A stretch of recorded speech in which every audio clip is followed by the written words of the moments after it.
হ্যাঁ, রাত কেটে যাবে, খালি ইশারা করে টাচ করে চলে যায়, যেগুলো দরকার আপনার। ধনী হতে হবে, গরিবে কিচ্ছু হবে না, বুঝা গেল?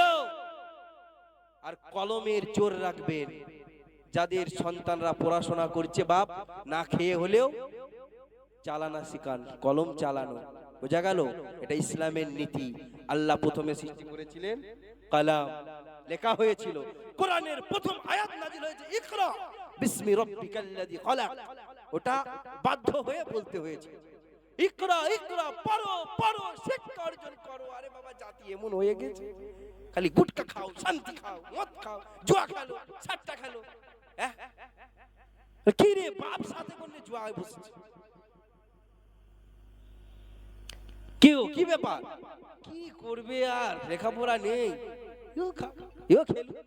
কাজে যাবে, দুদিন পরে টাকা এনে দেবে, আর ধ্বংস হচ্ছে জাতি। পায়ে ধরে বলবো বাপ, শান্তি থাকবে না। আরে বাপ, কি করে শান্তি থাকবে? শান্তি তো সব পকেটে। আরে হুজুর, এই তো অল্প খেয়েছি, অল্প রয়েছে, বুঝতে পারছেন আমার কথা? হাসাচ্ছি না আমি, জাস্ট বললাম। তাই জন্য শিক্ষা, কলমের বহুত দাম। মাথায় ঢুকিয়ে নেন যুবক,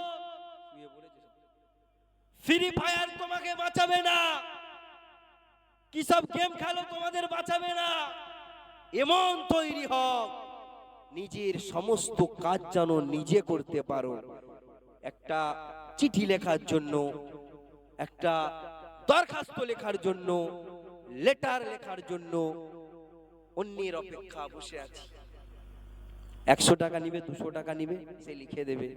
কে আসবে কখন তবে লিখবে। কি করলে তুমি তাহলে মানব হয়ে? হ্যাঁ, তোমার জাতির প্রথম শিক্ষা হলো শিক্ষা অর্জন করা।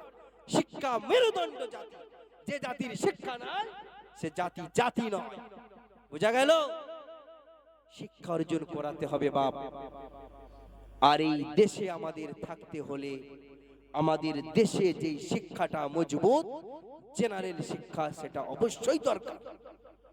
কোরআন আখিরাত দিন দুটোই আছে, দিন শিক্ষা অবশ্যই দরকার। আখিরাত শিখতে হবে, মরণের পরের জিন্দেগি শিখতে হবে, আলামে আমাদের জিন্দেগি শিখতে হবে।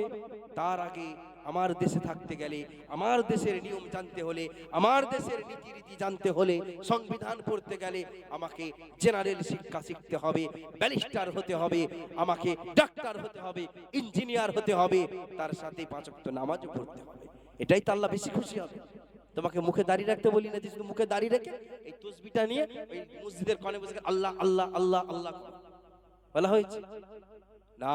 এমন একটা জিনিস তৈরি হও, তুমি জাতিকে বাঁচাতে পারবে, বুঝা গেল? আর কিছু বলা লাগবে বাপ? সব বুঝতে পেরেছেন? শিক্ষা দীক্ষা, শিক্ষা বা দীক্ষাটা, জ্ঞানী মানুষ আপনারা, শিক্ষা শিখে নেওয়াকে বলা হয় দীক্ষা। প্র্যাকটিক্যালে সেটা মেনে চলা, সেইভাবে জীবন যাপন করা, ওটাকে দীক্ষা বলা হয়।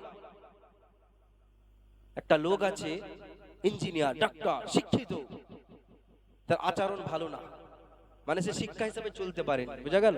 আমরা আরবিতে কি বলি? আমল করো, জ্ঞানের উপরে আমল করো, মানে মেনে চলো। আমি হাদিসে পড়েছি বসে পিশাব করতে হবে, বুঝা গেল? তাহলে বসে পিশাব করতে হবে, এটাই পড়া।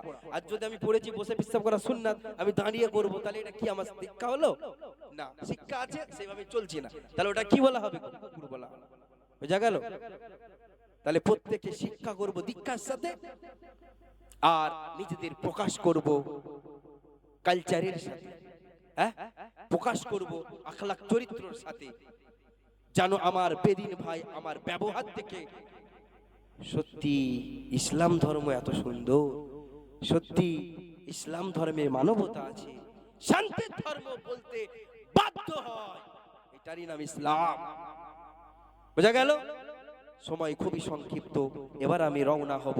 বাবাজি ভাই, আপনাদের পরে আরো একটি বক্তা আছেন, আমি মনে হচ্ছে টাইম